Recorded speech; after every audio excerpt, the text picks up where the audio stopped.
그의 위에 기록하리라, 그의 위에 기록하리라 라는 제목으로 계시록 3장 빌라델비아 교회에 보내는 하나님의 편지의 내용을 여러분과 함께 상고하기를 원합니다. 빌라델비아라는 말은 영어로 미국 펜실베니아 주에 있는 필라델피아라는 단어로 우리에게 잘 알려져 있습니다. 펜실베니아 주는 아무래도 명문가 그런 도시이기 때문에 필라델피아가 우리에게 더욱더 친숙한지 모르겠습니다.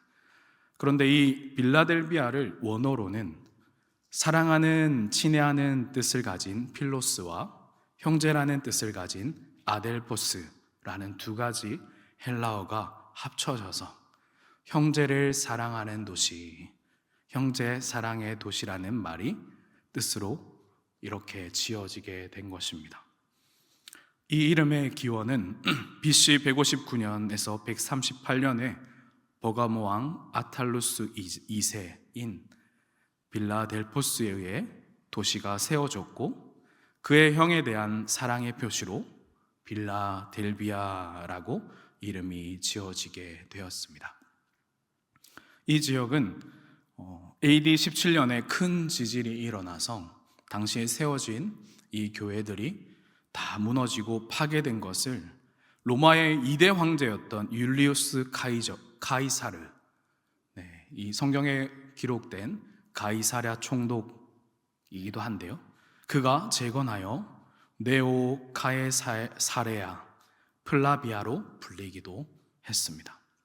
현재는 이 튀르키예의 이 지명이 소아시아의 7교회가 있게 되는데, 지금 이 빌라델비아의 지명의 이름은 알라 세이르라는 이름으로 지명이 남아있게 됩니다. 지도를 한번 띄워주실까요? 수많은 신전과 종교적인 축제가 성행했으며 이 도시는 포도 농사로 유명한 곳이었기에 포도가 많이 생산되면 그것이 포도주로 바뀌게 되는 것이죠. 그래서 술의 도시로 유명했던 별명을 가지고 있었습니다. 일찍이 교통의 요충지로 극동의 문이라고 불리어질 만큼 상업이 많이 발달된 도시이기도 했습니다. 다음 그림을 한번 보여주실까요? 터키의 이즈미르를 중심으로 한 7교회가 위치에 조금 더 퍼져서 위치해 있고, 조금 줄여주시면, 지도가, 그 다음 지도를 조금 더 한번 줄여주시겠습니까? 넘기셔서,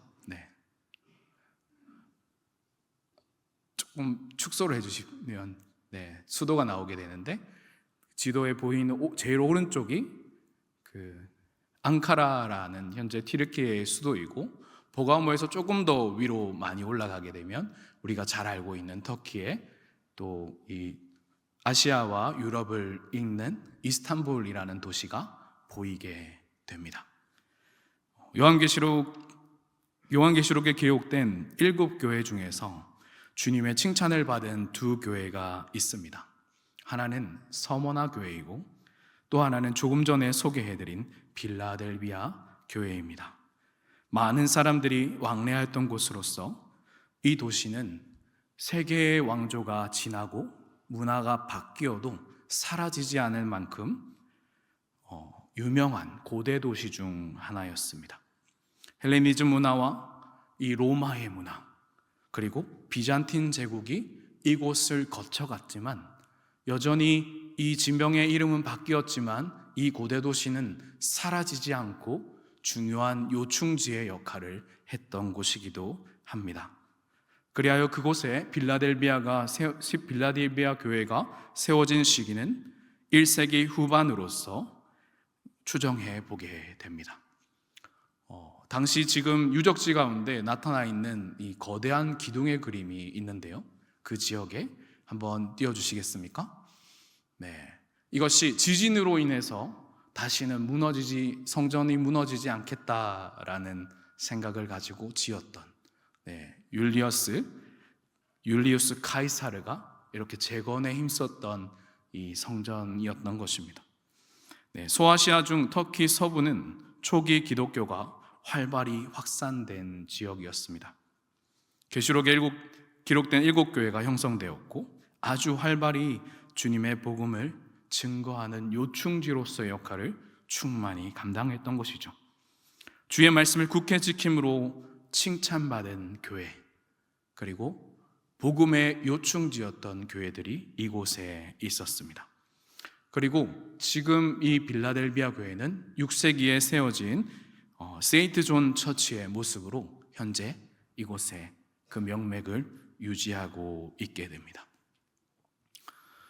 그렇다면 주님께서 이 빌라델비아 교회를 보시면서 우리가 말씀으로 함께 읽으신 바와 같이 그 칭찬한 내용을 우리가 모두 보았을 것입니다. 과연 그 칭찬의 내용이 이들에게 어떻게 위로가 되었으며 어떻게 힘을 주었는지, 또한 그 말씀을 통해 우리가 그 칭찬의 내용을 다시 한 번 더 상고해 보면서 과연 우리의 모습이 주님께서 칭찬할 만한 모습에 부합되는지를 함께 살피기를 원합니다. 오늘 여러분과 함께 빌라델비아 교회에 말씀하신 주님의 이 칭찬의 모습을 두 가지로 살피기를 원하는데요. 첫째로 빌라델비아 교회가 주님께 칭찬받는 이유는 바로 생명의 말씀으로 인내하였기 때문이라고 합니다. 10절은 기록합니다. 내가 나의 인내의 말씀을 지켰은즉 내가 또한 너를 지켜 시험의 때를 면하게 하리니 이는 장차 온 세상에 임하여 땅에 거하는 자들을 시험할 때라. 주님께서는 주님의 신부된 교회를 당신의 능력으로 지켜주십니다. 그리고 시험을 견딜 수 있고 면할 수 있도록 능력을 더하여 주시죠. 빌라델비아 교회는 주님의 약속의 말씀을 굳게 잡고 인내하였다라고 말씀은 기록합니다. 이 당시에 빌라델비아 교회에는 큰 시험이 두 가지가 있었습니다. 그 가장 큰 시험으로는 바로 로마 정부의 기독교인의 박해가 있었던 것이죠.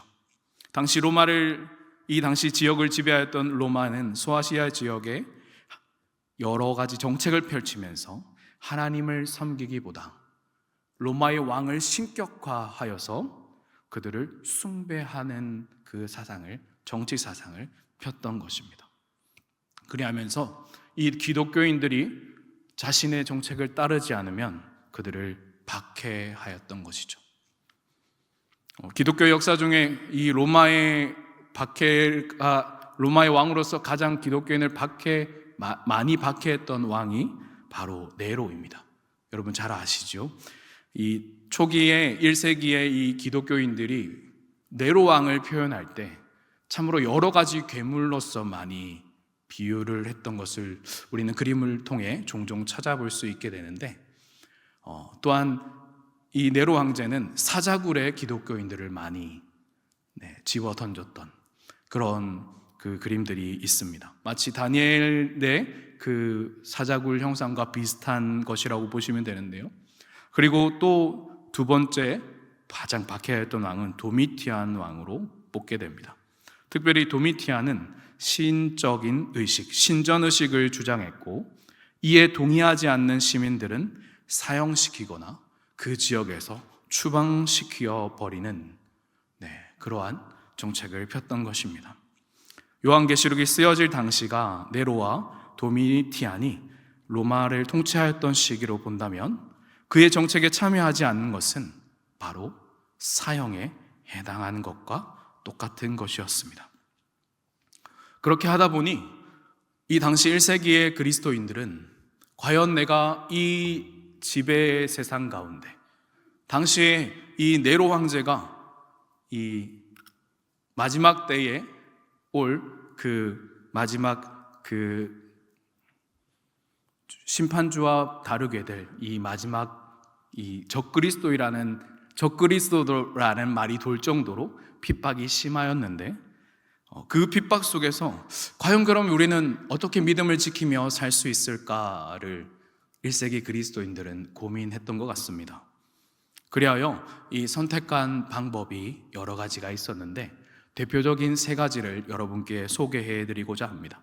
첫 번째는 그리스도인임을 포기하는 것이었습니다. 자신이 그리스도인임을 오히려 저주했고 로마 황제 앞에 절을 하면서 죽임을 당할 것의 위기를 모면하는 것이었죠. 그러나 이 요한계시록의 저자인 요한은 자신의 신앙을 변절한 자들을 향해 아주 큰 안타까움과 또 강력한 심판이 너희 앞에 있을 것임을 일곱 교회에게 예언하면서 그들에게 말하고 있는 것입니다. 또한 두 번째 선택은 상황적 윤리를 만들어낸 거짓을 말하는 것입니다. 그럴듯한 상황적 윤리를 만들어내어 거짓말을 하였던 것을 말하는데, 로마인들이 그리스도교의 신앙을 이해하지 못하였기에 황제에 대한 경의를 표하는 것을 형식적으로 생각하는 경우에 해당하는 것입니다. 그거 그냥 형식적으로 의례의식만 하면 돼. 그러므로 그리스도인들은 충성스럽고 황제의 충성스러운 표시를 하면서 황제 지배에 대한 감사한다는 사실을 보여줌과 동시에 진실한 종교는 마음의 문제이다. 오히려 공적인 생활의 형식이 아니라는 신앙적 양면주의, 두 얼굴을 가진 자들이 되었습니다. 하지만 마찬가지로 요한은 이들 모두를 하나님 앞에서 거짓말장이라고 이야기하며 그들을 위하여는 불구덩이가 예비되어 있음을 주장하였죠. 그 외의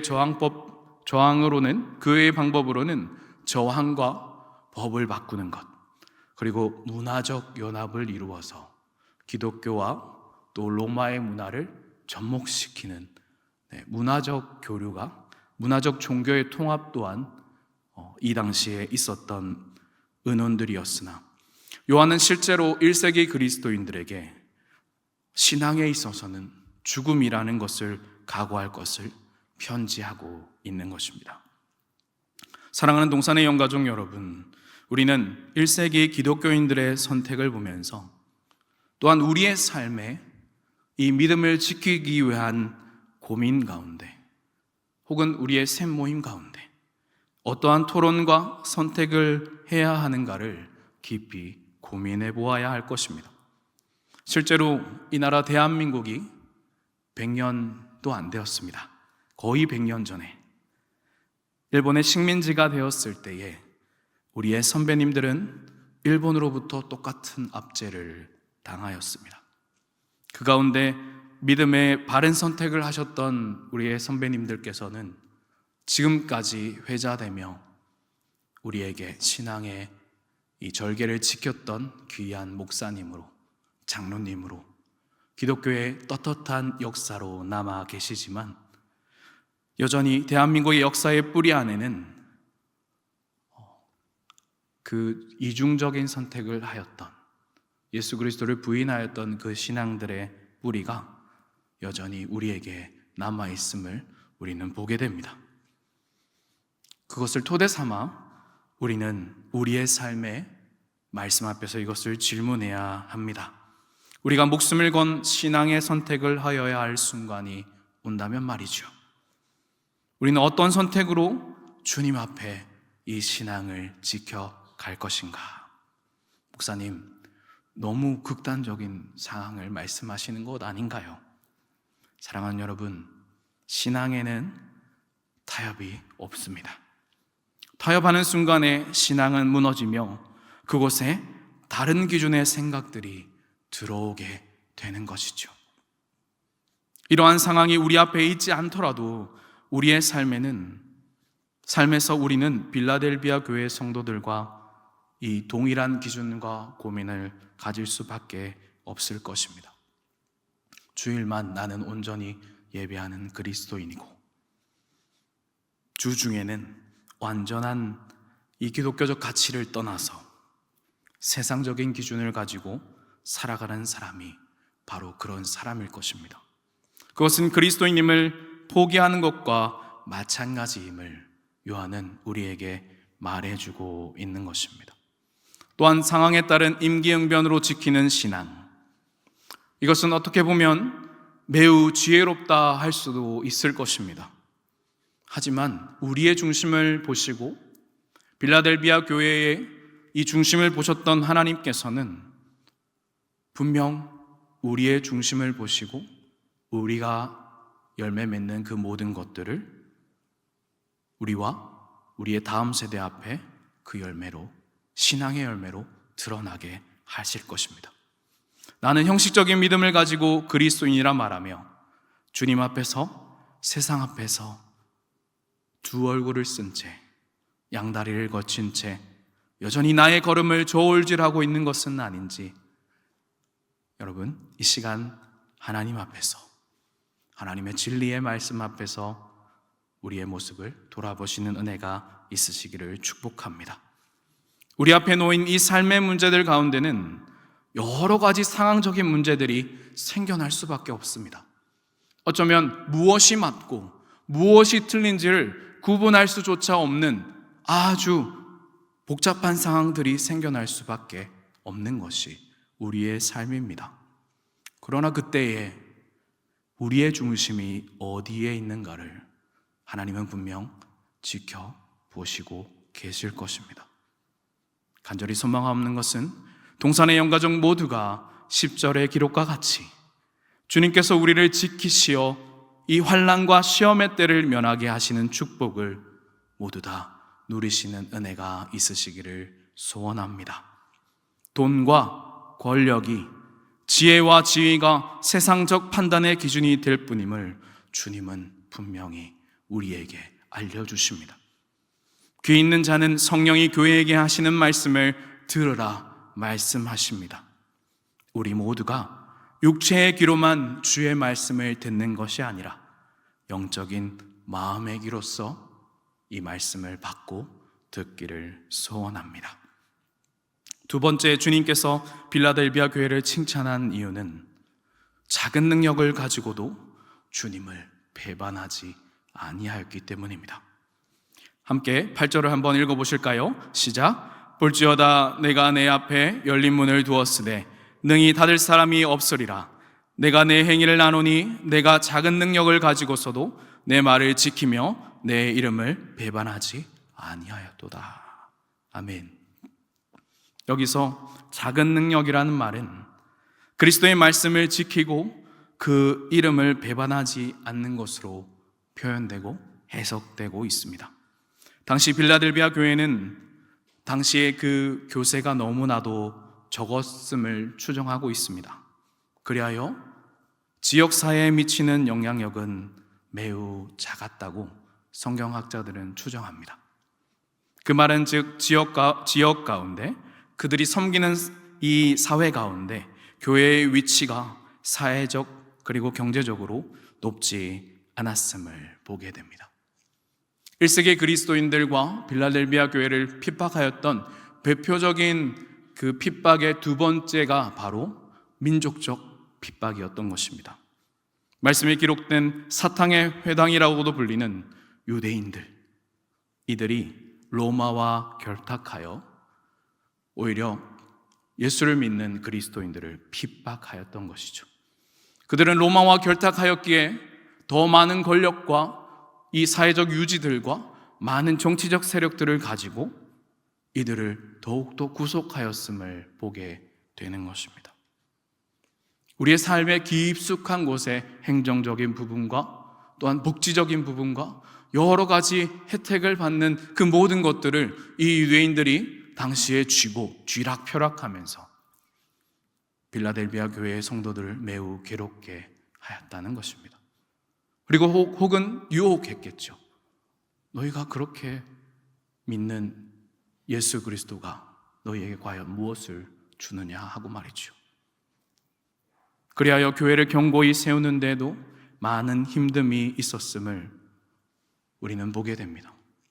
그럼에도 우리 주님께서 이 말씀을 통해 우리에게 전해주시는 평가는 무엇입니까?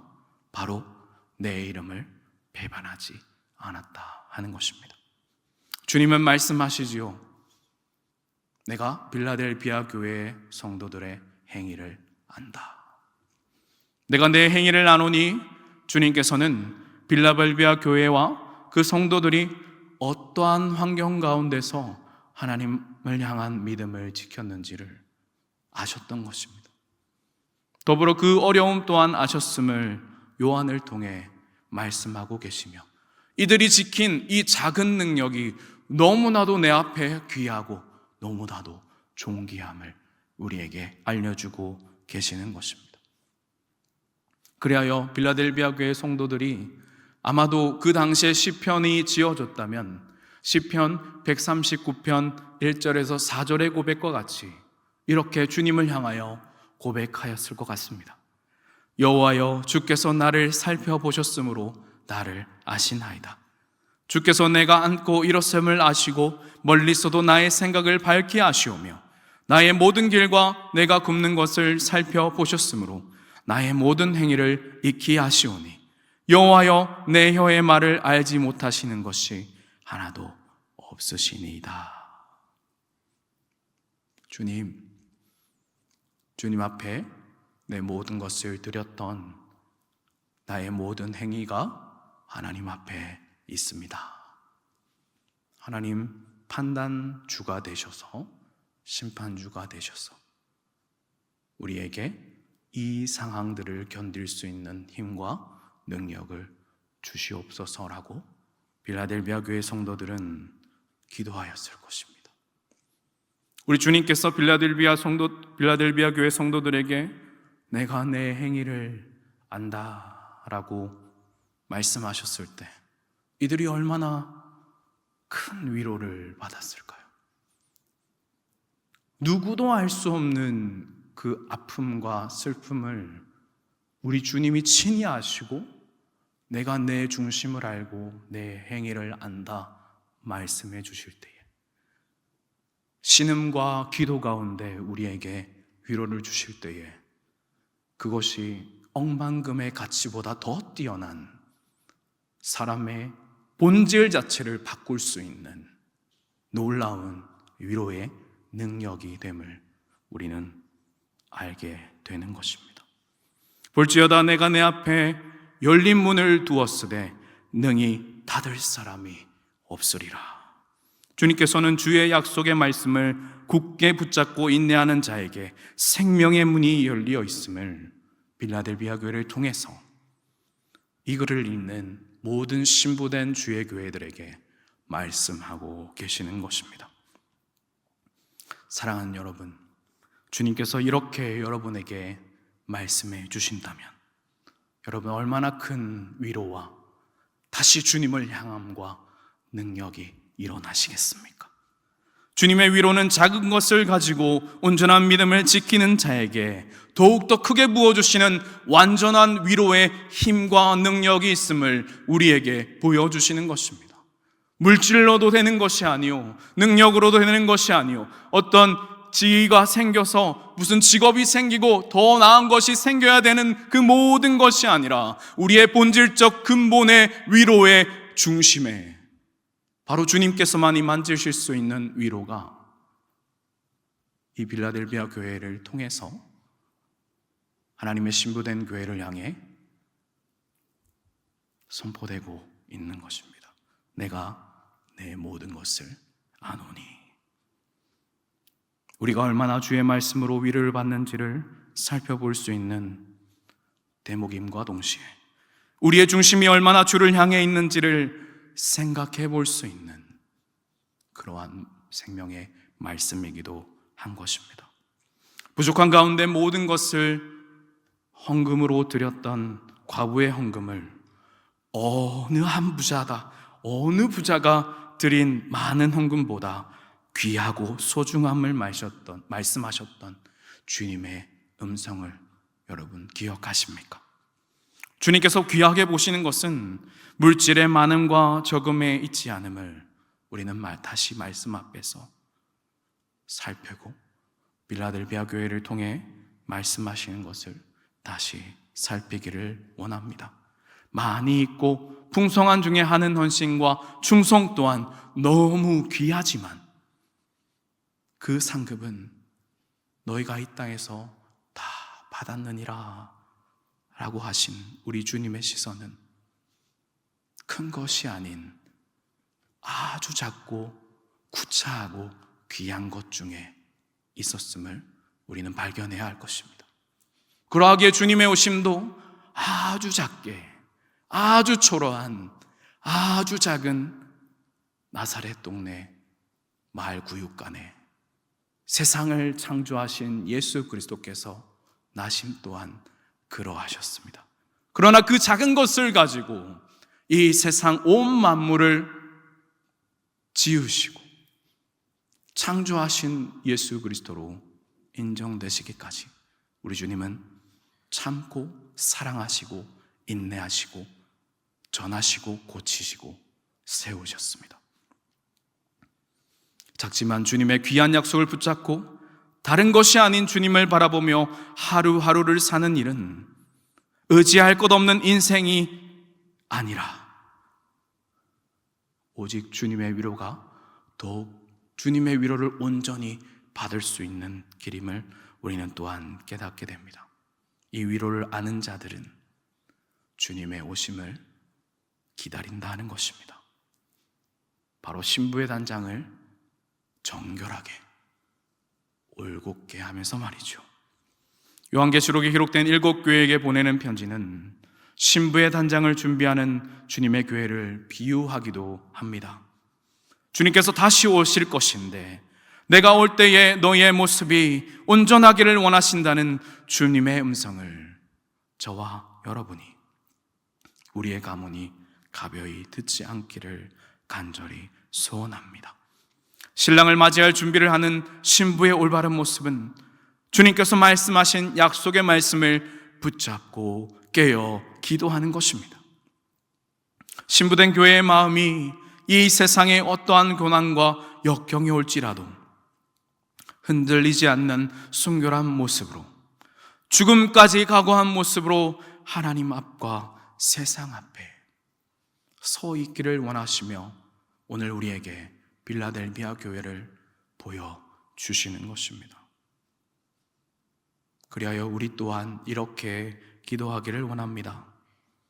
주님 원하시는 참된 믿음, 주님, 마지막 때에 이 시험을 견딜 수 있는 믿음, 우리가 경험해보지 못한 이 마지막 때에 우리를 혼돈케 하고 우리를 불안케 하는 그 모든 시험 가운데 이것을 견딜 수 있는 순결한 믿음 허락하여 주시옵소서.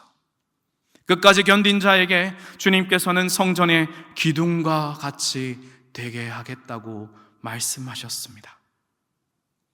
새 예루살렘과 그 위에 새 생명책에 기록된 그 이름을 그의 위에 기록하리라. 사랑하는 동산의 영가족 여러분, 우리가 유산을 남기기 위해서는 많은 노력과 애씀이 필요하죠. 그것은 평생의 사람의 업적이 포함되기 때문입니다.